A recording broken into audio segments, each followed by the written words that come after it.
Muy buenas tardes, mi familia de Suyapa Medios, les saluda Suanis Aguirre, bienvenidos a Con Salud. Quiero presentarles el tema que hemos preparado con cariño para ustedes. Estaremos hablando del aumento de los casos de COVID-19 en los niños, sobre todo en nuestro país se ha presentado un repunte de ellos, pero es que la actitud de los adultos también tiene mucho que ver para que estas cifras aumenten. Brevemente presento a nuestra invitada y luego nuestro tema introductorio, la doctora Karina Lagos. Ella es pediatra. Doctora, bienvenida, mucho gusto. Muchas gracias, agradezco a Suyapa Medios, ¿verdad?, esta oportunidad de poder ayudar a orientar más a nuestras madres y con esto lograr la prevención en cuanto a la incidencia alta de casos de COVID en pediatría. Fundamental, doctora, vamos a aclarar muchas dudas que existen acerca de esto. Sabemos que de COVID cada día aprendemos más y también lo que se nos ha dicho y reiterarlo nunca está de más. Quiero presentarles la nota introductoria para que se oriente de mejor manera con el desarrollo del tema. Una alta preocupación circunda al país luego de que se ha visto el aumento de casos de niños con COVID-19.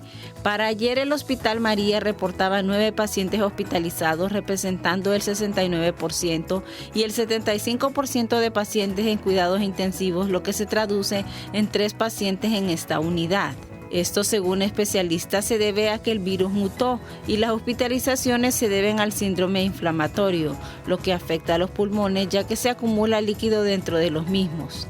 De igual manera, se ha resaltado que la principal fuente de infección es la misma familia, ya que son los mismos padres quienes llevan el virus a la casa y se transmite a todos. Qué interesante, doctora Karina. Bueno, hablar de esto, hay mucho que decir. Vamos a tratar en este poco tiempo de tratar de abordarlo, pero he notado algo durante la pandemia, desde que comenzamos e incluso ahora que estamos presentando muchos casos y se habla incluso de rebrote o segunda ola, tercera ola, bueno, ya ni sabemos, que no le hemos dado importancia al virus en relación de los niños. Muchos de ellos los sacamos a las calles, no utilizan la mascarilla porque existe una creencia errónea, podríamos decirlo, de parte de los adultos, que los niños no se enferman de COVID. Es correcto, he abordado a muchas madres que me han indicado, ¿verdad?, que en los niños no hay transmisión de la enfermedad. Este es un hecho erróneo, ¿verdad? El concepto se ha manejado mal. Incluso un paciente pediátrico menor de 2 años puede contagiar en un 200% más que un adulto. Sí. Entonces, inicialmente la gente se relajaba, ¿verdad?, en relación a esta situación porque miraban que no había complicación de los niños. Y nosotros, de hecho, todo el año pasado, en la atención de los niños, en los triajes, por ejemplo, observamos que ellos llegaban, ¿verdad?, eran positivos con sus anticuerpos IgM e IgG y no tenían mayores alteraciones. La mayoría de ellos habían presentado una febrícula, tos, rinorrea, malestar general. Muchísimos, sobre todo los lactantes menores, debutaban con diarrea y aunque no tuvieran fiebre, este era un síntoma que a nosotros nos alertaba. Sin embargo, este año nosotros hemos visto que la situación se ha transformado, ¿verdad? Y que estos niños ya no la pasan tan bien, ¿verdad?, como al inicio de la pandemia. Ya no son niños que los despachamos a sus casas, ¿verdad?, con sus medidas de sostén, sino que muchas veces tenemos que enviarlos solos en una ambulancia a un hospital, ¿verdad?, ya a salas específicas COVID. Y como se decía al inicio de la pandemia, pero que luego fue olvidándose, ¿verdad?, en las salas de COVID y aún en las unidades de cuidados intensivos no está la madre, no está el padre, y estos niños tendrán que enfrentarse prácticamente solos a esta lucha. Entonces pedimos a los padres, ¿verdad?, que enfaticen el cuidado de los niños y sobre todo dejarlos en casa. Doctora, ha enfatizado en algo y yo quisiera que hagamos la aclaración. Ha dicho el 200% de riesgo de transmisión, o sea, que sean portadores y transmitan el virus los niños. Pero se nos decían algunas de las normas de la Organización Mundial de la Salud, nos decía que niños menores a los 3 años, si no me equivoco, no sé si esto ha cambiado, no debían utilizar el cubrebocas o la mascarilla facial. ¿Qué recomendaciones se dan ahora considerando este aspecto importante? Ok, cuando se hizo esa recomendación es normal porque si usted tiene un niño muy pequeño con un cubreboca o una mascarilla, como le llamamos comúnmente, podría tener algún riesgo, ¿verdad?, que sería inadecuado para su vida, ¿verdad? Sobre todo si se duerme, etcétera. Y no podría respirar adecuadamente. Sin embargo, nosotros en la calle y en los supermercados, en las tiendas, en los lugares de compra, vemos niños con más de 2 años que están sin su mascarilla. Ahora le quiero contar una experiencia que creo que puede servir para todas las madres. Me toca a mí atender unos niños de una casa hogar donde no se pueden dar el lujo de que ninguno de ellos se les contamine, ¿verdad? Porque hay muchos niños en el mismo sitio. Y cuando yo les he visto, ¿verdad? Ya en la clínica los han llevado con mascarilla. Son niños de 5 meses, 6 meses, y van a decir ustedes no, contraproducente, porque la Organización Mundial de la Salud dijo no la use. Sin embargo, ellos en el afán de cuidarlos, colocan la mascarilla y obviamente pues la persona que los cuida está en todo momento pendiente de ellos, si se durmió, ¿verdad? Que no vaya a broncoaspirar ni ninguna otra situación delicada para su vida. Y no le vamos a poner una mascarilla a un niño menor si no está al cuidado de un adulto.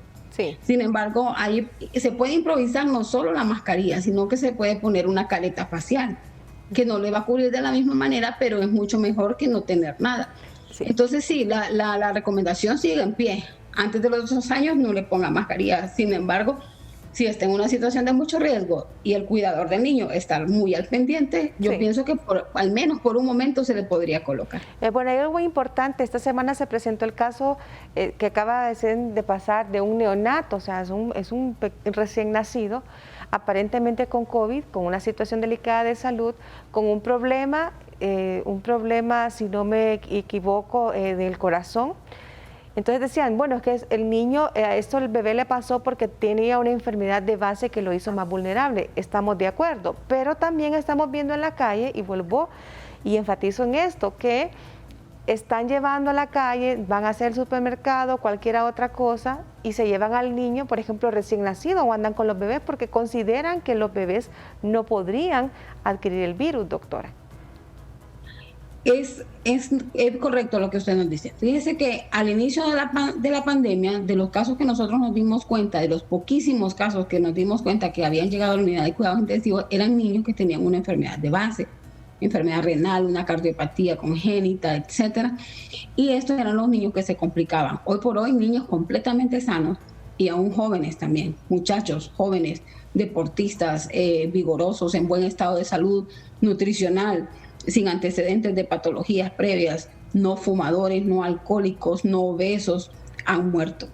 O sea que ya no podemos confiarnos en el hecho de que mi edad me protege, ¿verdad? Soy sano, soy deportista, voy al gimnasio. Hemos visto muchachos con todas estas características que también han muerto. O sea que no solamente en el caso de los niños, sino que también en el caso de los jóvenes. Incluso hay otros países donde tienen una incidencia más elevada de hospitalización en niños, pero nosotros ya tenemos las cepas de esos países, por ejemplo la cepa brasileña, donde hay bastantes niños hospitalizados y que han tenido un desenlace fatal. Sí. Realmente si su niño tiene una comorbilidad o una patología base, tiene que incrementar los cuidados. Por supuesto, doctora, voy a hacer una breve pausa. Al regreso hablaremos un poco de los cuidados. Sabemos que para que haya una hospitalización de cualquiera, sea un niño o un adulto, debe haber ciertos criterios. Entonces quisiera hablar un poco al regreso si el tratamiento funciona de la misma forma para un niño que en un adulto. Hablaremos de ello cuando volvamos de la pausa. Continúa con nosotros. Estamos hablando de la incidencia en el aumento de casos en los niños por el COVID-19. Ya volvemos.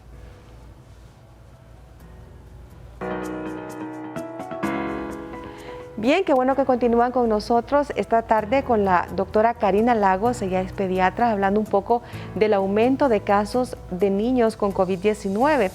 Es algo que no se había venido dando anteriormente, o si se había dado no se manejaba tanto en los medios de comunicación. No obstante, ahora vemos casos de niños que están hospitalizados teniendo o no una enfermedad de base. Es muy importante que hablemos ahora, doctora, de la parte del tratamiento.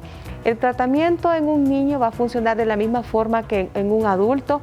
Se les está dando los cuidados en casa. ¿Cómo está funcionando esto con los niños?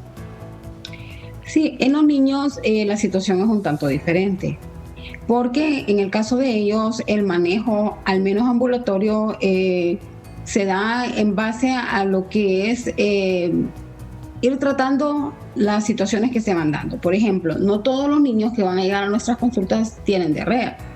Algunos solo tienen cuadros de tos húmeda, rinorrea, una febrícula, ¿verdad? Están inapetentes o decaídos, y entonces se les va manejando de acuerdo a esta situación. Normalmente a estos niños pues los manejamos de acuerdo a su sintomatología, ¿verdad? Limpieza de sus fosas nasales, ¿verdad? Con solución salina, algún antihistamínico, en algunas ocasiones es necesario un mucolítico, nebulizar, antipiréticos para bajar la fiebre, y se van manejando de esta manera. Mientras el niño se maneja ambulatoriamente, se va manejando sintomáticamente. Pero si en algún momento la mamá nos reporta que el niño ha tenido un incremento de su distrés respiratorio o que está decaído, inapetente, ¿verdad? No desea alimentarse, el criterio es la hospitalización inmediata. Aparte de esto, si tiene diarrea, entonces manejamos la diarrea de acuerdo a los protocolos que ya conocemos. La hidratación, ¿verdad? Prevenir que llegue a un estado más bien de deshidratación, entonces tempranamente lo hidratamos, y muchas veces le vamos manejando de acuerdo a lo que va presentando, porque algunas veces, por ejemplo, nos enfrentamos a diarreas que pensamos que son puramente COVID, pero ya cuando hacemos un análisis laboratorial nos podemos dar cuenta que estamos ante una diarrea que inició viral y que se complicó y es bacteriana, ¿verdad? Entonces tenemos que agregar, ¿verdad?, terapia antibiótico para el caso. Sí. Entonces de esta manera se va manejando. Mientras el niño esté hidratado, ¿verdad?, y tenga una situación estable de salud, podemos manejarlo en casa.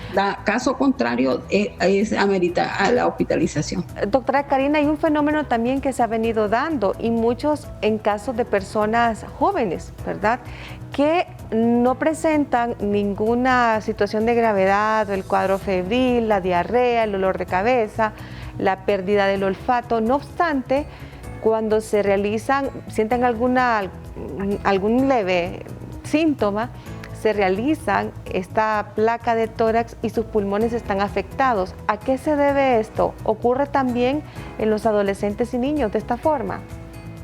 Sí, porque una de las complicaciones que ha llevado a la hospitalización y sobre todo, tenemos que decirlo, a la muerte, ¿verdad?, al fallecimiento de algunos pacientes, ha sido las neumonías, ¿verdad?, que abarcan más de un 40% de ambos lóbulos pulmonares. Entonces vamos a ver neumonías severas incluso en niños. Por eso decíamos que al inicio, cuando nosotros nos encontramos con estos niños, hacemos sus niveles de saturación, recomendamos a la madre, damos citas periódicamente, ¿verdad?, y les estamos evaluando para que no haya un proceso de agravamiento. Pero si la evolución del niño no es la que esperábamos, en 24-48 horas definitivamente tenemos que proceder a hacer estudios más analíticos, pues, y que nos puedan decir si está, ¿verdad?, ya con un infiltrado, ¿verdad?, tiene una neumonía, y en el caso que sea necesario, pues se procede a hacer otros de estudios de imagen más sofisticados que la radiografía, ¿verdad?, que ya estaríamos hablando de una tomografía. Y ya, por ende, si ya estamos llegando a ese punto, el manejo es meramente hospitalario. De inicio nosotros lo vemos, lo abordamos y se le da el manejo de sostén.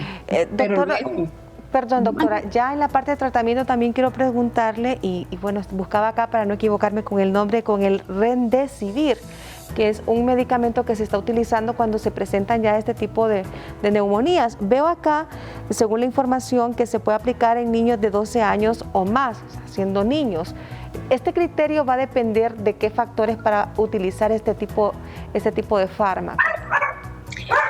Bueno, lo primero es recordar que en COVID no todo está dicho, ¿verdad? Entonces ha habido una gama de medicamentos que están protocolizados en algunos países para el manejo. Obviamente los niños que presentan un grado de severidad mayor son candidatos a usar estos medicamentos, como otros medicamentos que también están en estudio. Remdesivir, zanamivir o cetalmivir, inicialmente eran medicamentos que se están usando para el manejo de H1N1. Sí. En el caso de estas enfermedades anteriores, con éxito, incluso Existen las dosis terapéuticas y para los niños que rodeaban a estos niños con H1N1 se les daban dosis profilácticas para evitar la contaminación. En el caso de COVID, igual que con los adultos, son medicamentos que se dan en fase severa, sí. Pero como yo les mencionaría, no todo está dicho, o sea, yo consideraría que todavía son medicamentos que están en situación de prueba y no puedo ir yo a la farmacia como mamá y decir, véndame un Remdesivir, o sea, porque sí. Usted con alguna facilidad lo puede conseguir o con alguna influencia. Pero no, esto definitivamente tiene que ser indicado por el médico. Y considerando lo costoso que es también, doctora. Es costoso. Es muy costoso. Es un tratamiento que anda cada aplicación, no sé cómo funciona, por los 5,000 o 6,000 lempiras, dependiendo del lugar donde usted lo adquiera. Ahora, como dice la doctora, va a depender de un criterio, no de uno, puede ser hasta de varios médicos. Quiero que hablemos un poquito también, doctora, en relación de cómo estos medicamentos se depuran del cuerpo. En el caso aquí en Honduras se empezó a utilizar los protocolos maíz catracho, ¿verdad?, para el sistema público. Con esto, en el caso también para los niños se está haciendo, y cuando se habla de la eliminación, ¿verdad?, de estos residuos, se está haciendo a través de hígado y riñones. ¿Cómo funciona? Primero casi todos los medicamentos tienen, ¿verdad?, su depuración a través de hígado y riñón. Incluso los niños que tienen algún problema renal tienen que hacerse la valoración de su clearance renal para poder indicar los medicamentos. Y si ya tiene una patología renal de base, aún más. En cuanto a maíz, como es del conocimiento de todos, han existido algunas controversias, igual en pediatría, ¿verdad? No veo que haya tenido un apoyo completo, ¿verdad?, de los grupos de pediatras. Aisladamente veo yo que más bien se están usando algunos de los medicamentos que forman parte del protocolo maíz. Entonces muchos de los colegas han usado solamente zinc, otros han apoyado el hecho de usar zinc y ivermectina, ¿verdad?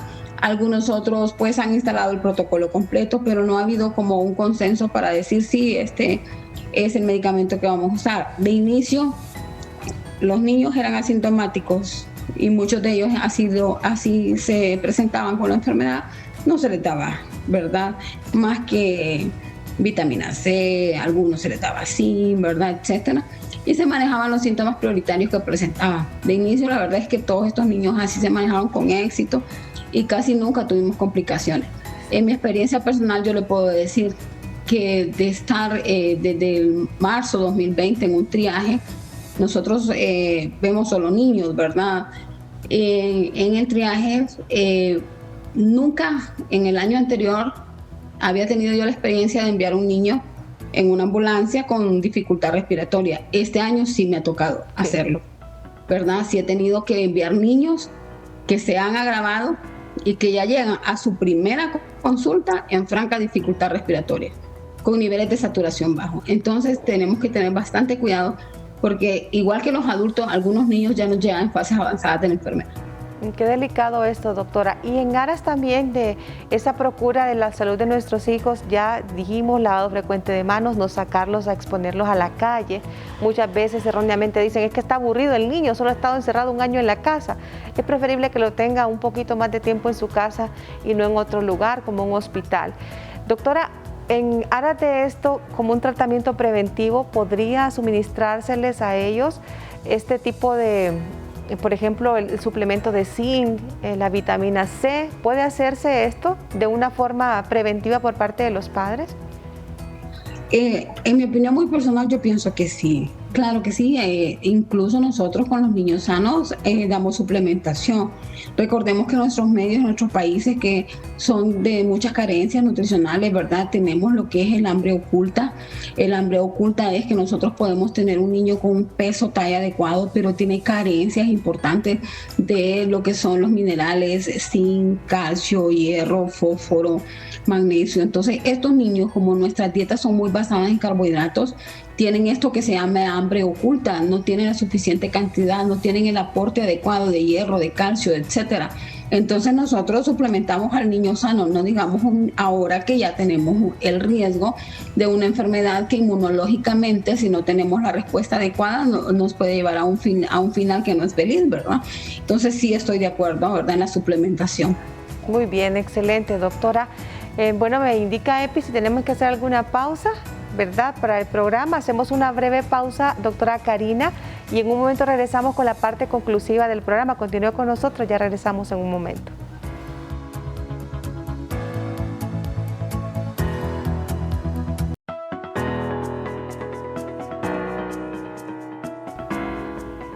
Muy bien, continuamos en este programa especial donde estamos hablando acerca de los casos de COVID-19 en niños.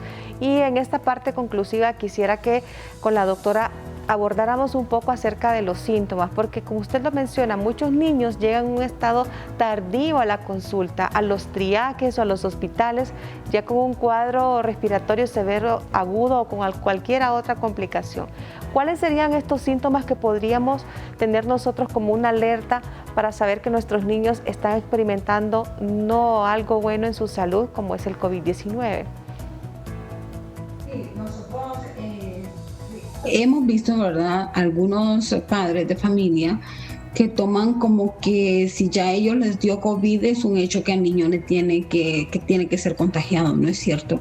Si al padre le dio COVID, ¿verdad?, en su trabajo o en sus labores, debe aislarse dentro de su hogar, debe tener el protocolo que se ha dicho por todo este tiempo, y no es que el niño justamente tiene que contaminarse. La historia mala es que normalmente cuando nosotros abordamos a estos niños, y los síntomas que hay que poner mucha alarma son tos, humedad, dificultad respiratoria, fiebre alta, decaimiento, falta de apetito, o diarreas de alto gasto, o sea que son diarreas con importante volumen de evacuaciones, vómitos o decaídos. Esto tenía que alertar a un padre. Algunas veces nos hemos dado cuenta que los padres tienen COVID porque hemos el diagnóstico precoz en el niño, pues no tanto como precoz, pero ha sido el primer diagnóstico que se ha hecho en la casa. Entonces, todas estas situaciones tienen que alertarnos. La diarrea anteriormente siempre ha sido una enfermedad que ha producido alta mortalidad en nuestros países pobres, donde seguimos consumiendo agua contaminada con heces fecales, pero nunca había tenido, ¿verdad?, una asociación tan cercana a una enfermedad como en el caso de COVID. Con dengue nosotros hemos visto que también ellos evolucionan con cuadros diarreicos, pero no tan severos. Pero en esto de COVID sí hemos visto que es casi mandatorio que en estos niños que son lactantes menores de 2 años, vamos a ver que cursan casi siempre con sus episodios de diarrea. Entonces, ¿qué podría yo decir a las madres? Vigile. Si está ante una sospecha de COVID, ya sea ella o sus niños o ambos, por tos, falta de apetito, decaimiento, fiebre alta, dificultad respiratoria, que se le ponga morada alrededor de su boca, lo que llamamos acrocianosis, que se pongan moraditas sus uñas, o que el niño se mire pálido. Eso también nos está detonando que hay una hipoxemia severa, ¿verdad? O sea que su saturación de oxígeno es bastante baja, o que el niño esté muy decaído, que no quiere levantarse de la cama, porque normalmente un niño, por muy pequeño que sea, desde que es temprano, el niño quiere estar en actividades, ¿verdad? Sí. Entonces, todas estas cosas nos tienen que indicar a nosotros que estamos ante un caso grave y que tiene que asistir inmediatamente, ¿verdad? Tengo muchísimos casos de padres que me dicen, yo ya tuve COVID, y yo le pregunto, ¿y el niño? El niño no sé, porque a él yo nunca le hice la prueba. Entonces hay esa actitud tan relajada de los padres en relación a los niños, ¿verdad? Los niños, si hay casos de COVID en casa, tienen que ser estudiados también. También se les deben hacer todas las pruebas que sean necesarias, hisopados, prueba de antígeno, lo que sea, lo que esté al alcance de la posibilidad del padre, pero debe estudiarse también, no quedar en la actitud tan relajada de, bueno, a mí me dio, pero a él a saber, pues. Entonces esa sería mi recomendación. Muy importante, doctora, qué bueno que nos ha dicho esto. Y tengo una última consulta. Es si, por ejemplo, se da ese tipo de casos donde el niño o uno de los familiares que conviven en el mismo hogar presenta COVID, ¿pueden de alguna forma profiláctica los demás miembros de la familia, aunque no tengan COVID, tomar el tratamiento que se le indica a la otra persona, o solamente es el distanciamiento durante el confinamiento de la persona? Bueno, vamos al mismo punto, ¿verdad? Que el tratamiento profiláctico sigue en controversia también. Entonces yo pienso que lo que tenemos que hacer mandatoriamente, el aislamiento, el lavado de manos, el uso de mascarilla. Tengo muchos grupos de familia en los que solo se ha contaminado un miembro de la familia y nadie más, y es porque desde el inicio se aisló adecuadamente. Entonces pienso que esa sería la mejor manera de hacer una profilaxis en relación a la enfermedad, porque lo demás no está dicho, o sea, hay mucha controversia. Correcto. Doctora Karina Lagos, qué gusto que nos haya acompañado. ¿Hay algún número de teléfono donde pueden localizarla para hacer una consulta en privado más personal? Sí, claro, tengo el 9961-5072. Muy bien, 9961-5072 para que hagan las consultas con la doctora Karina Lagos, pediatra. Doctora, que tenga un lindo día. Muchas gracias. Muchas gracias a toda la gente también hermosa que nos ha acompañado en este día. Recuerde, hay que cuidar a los niños, son importantes, son vulnerables, pero de nosotros depende que no tengamos una actitud egoísta y no los expongamos a esta enfermedad que es muy dolorosa. Gracias por habernos acompañado. Si el Señor se lo permite, mañana nos encontramos a la 1:30 de la tarde en Suyapa Medios.